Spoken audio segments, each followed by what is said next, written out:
হরে কৃষ্ণ বন্ধুরা, আশা করছি আপনারা সবাই ভালো আছেন আর আমিও খুব ভালো আছি।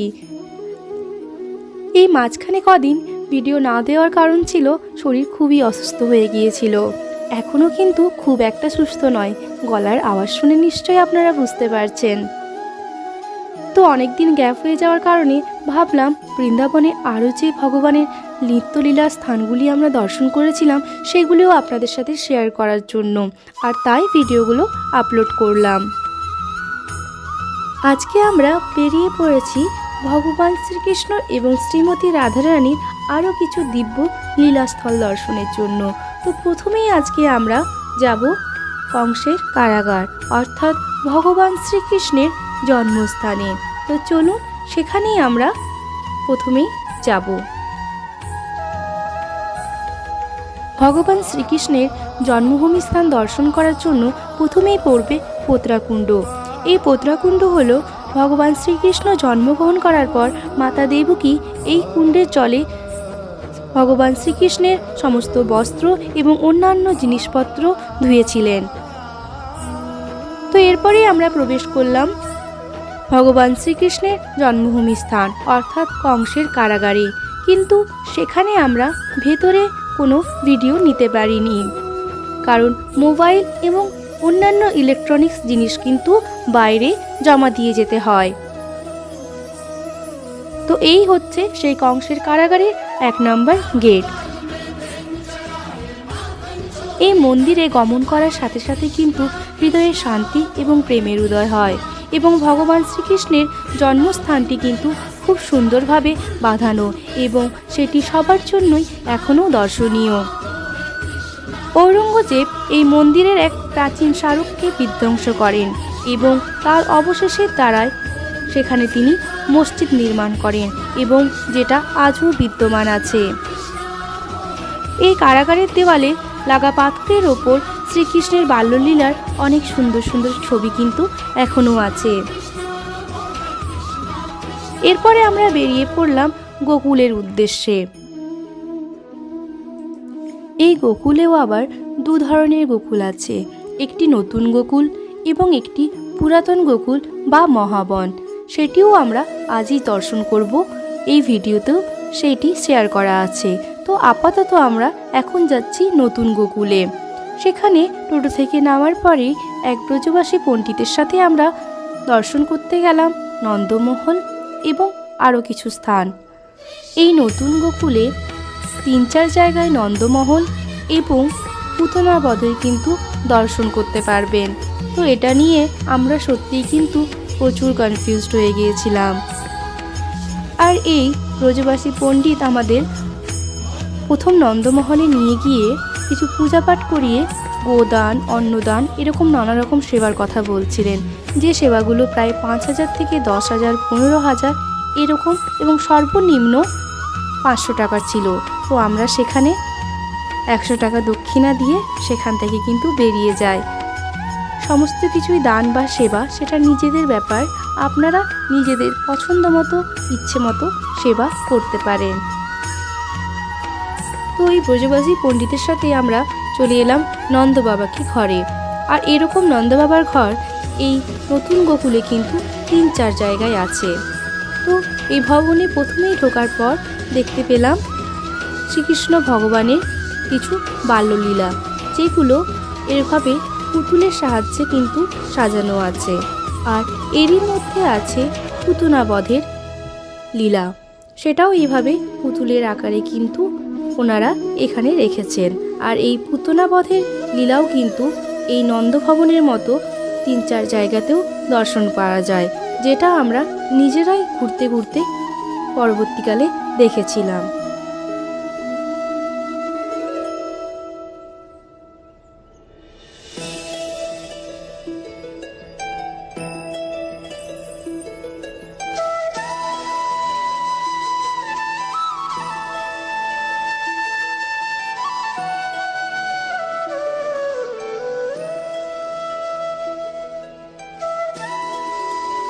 এরপর আমরা নতুন গোকুল থেকে বেরিয়ে চলে এলাম রমণীরেতি আশ্রমে।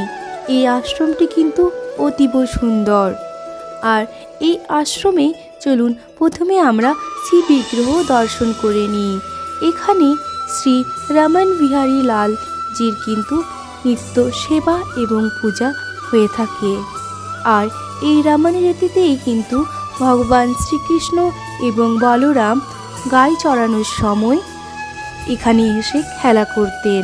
আর শ্রীমতী রাধারানীর সাথেও কিন্তু তিনি এখানে মাঝে মাঝেই সাক্ষাৎ করতেন। আর ভগবান শ্রীকৃষ্ণ এবং বলরাম যেই ব্রজধূলিতে খেলা করতেন সেই ব্রজধূলি কিন্তু এখনও সেখানে বিদ্যমান, এবং সেখানে যত দর্শনার্থী যান তারা কিন্তু সবাই সেই ব্রজধূলির সাথে গড়াগড়ি এবং বলতে পারেন সেই ব্রজধূলি নিয়ে কিন্তু হোলি খেলার মতো তারা খেলে থাকেন।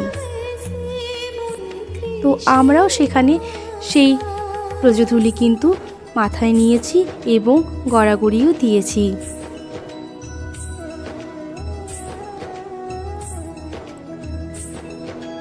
আশ্রমের চারিপাশে কিন্তু খুব সুন্দরভাবে সাজানো গোছানো।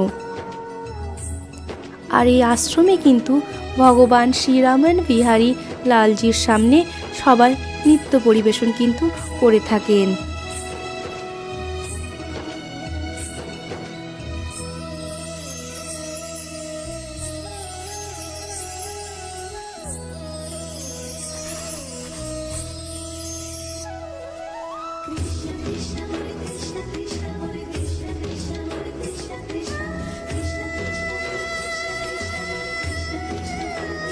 এই আশ্রমে গুরুকুলেরও ব্যবস্থা আছে, যেখানে অনেক ছোট ছোট বাচ্চারা কিন্তু পড়াশুনো করেন, যেটা ভারতীয় সংস্কৃতিতে যে পড়াশুনো হয় সেই পড়াশুনোর মাধ্যমে।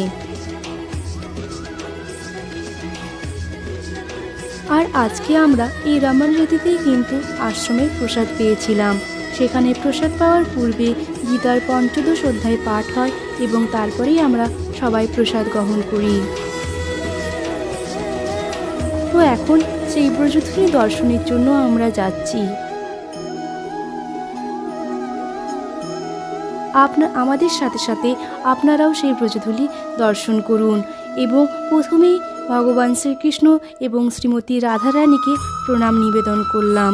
আর তারপরে সেই ব্রজধূলি মাথায় এবং সমস্ত অঙ্গেই কিন্তু স্পর্শ করলাম।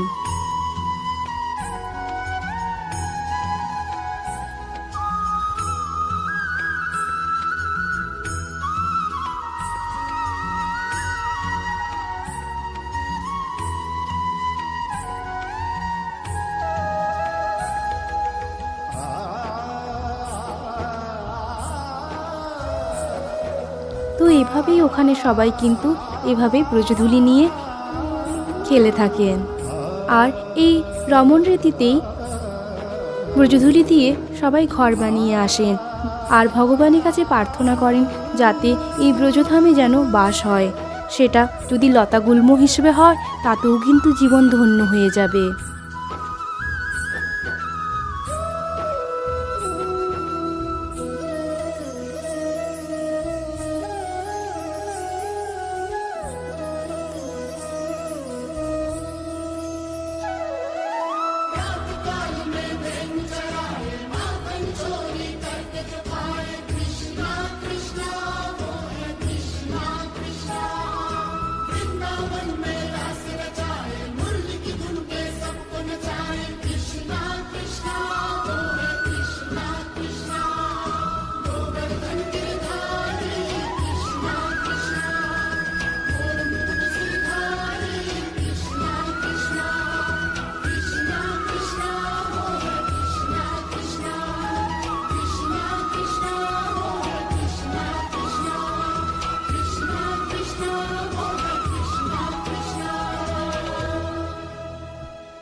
এই রমনরীতি আশ্রমে একটি উদ্যান রয়েছে, যেখানে হরিণ, হাঁস, ময়ূর এসব কিন্তু পালন করা হয়।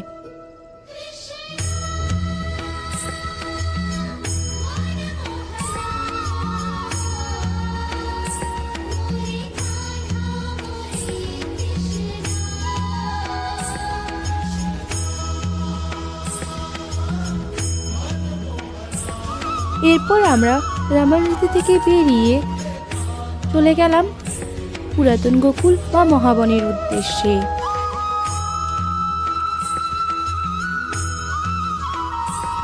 এই পুরাতন গোকুলেই কিন্তু নন্দভবন বা ৮৪ খাম্বা দর্শনীয়। এই নন্দভবনেই ভগবান শ্রীকৃষ্ণ কিন্তু খেলা করেছেন। আর এই নন্দভবন বা ৮৪ খাম্বার দেওয়ালে কিন্তু খুব সুন্দর করে ভগবান শ্রীকৃষ্ণের বাল্যলীলার বিভিন্ন লীলা কিন্তু অঙ্কিত করা হয়েছে।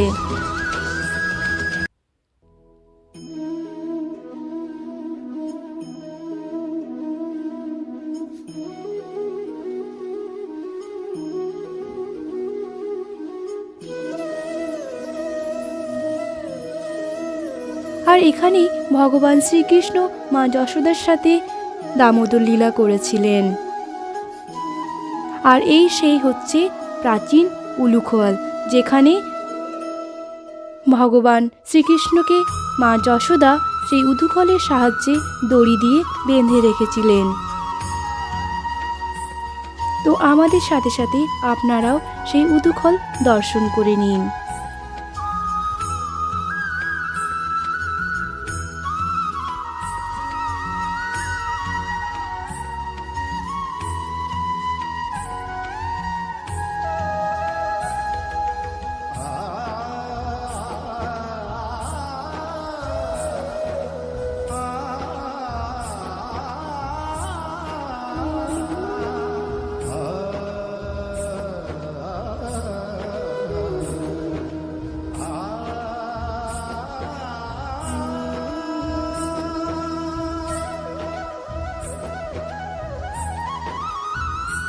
আর এরপর চলে এলাম ৮৪ খাম্বার দর্শনে।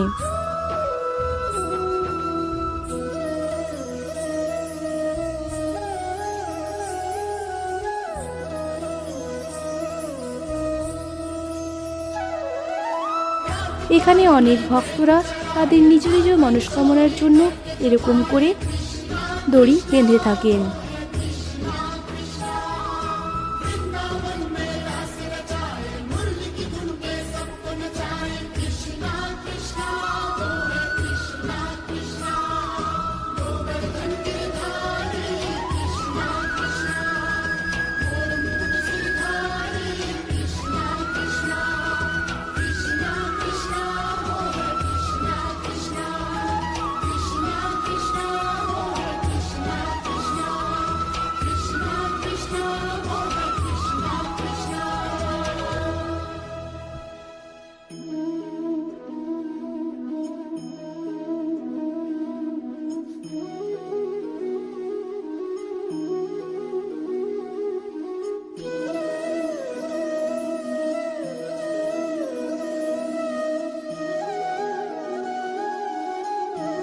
এরপরে আমরা ৮৪ খাম্বা বা নন্দমহল থেকে বেরিয়ে চলে এলাম মহাবন থেকে প্রায় ১ কিলোমিটার দূরে যমুনা তটে, যেখানে ব্রহ্মাণ্ড ঘাট অবস্থিত।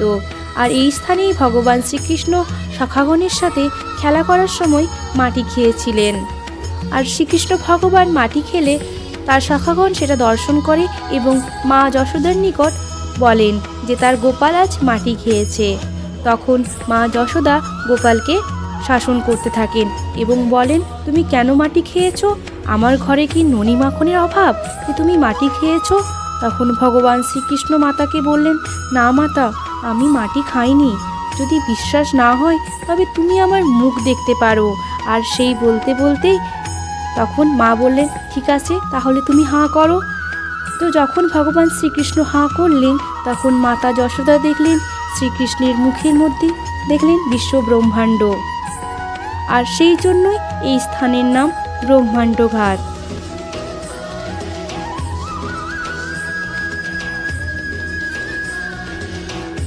আর এই স্থানে ভক্তরা গেলে কিন্তু সেই মাটি কিন্তু ভক্ষণ করেন এবং তার ফলে বলা হয় যে শ্রীকৃষ্ণ প্রেম অচিরেই লাভ করা যায়।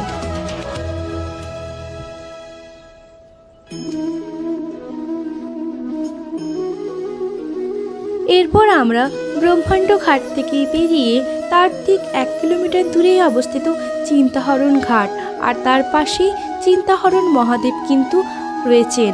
তো আমরা এখন সেই চিন্তাহরণ মহাদেবের দর্শনের উদ্দেশ্যে রওনা দিলাম।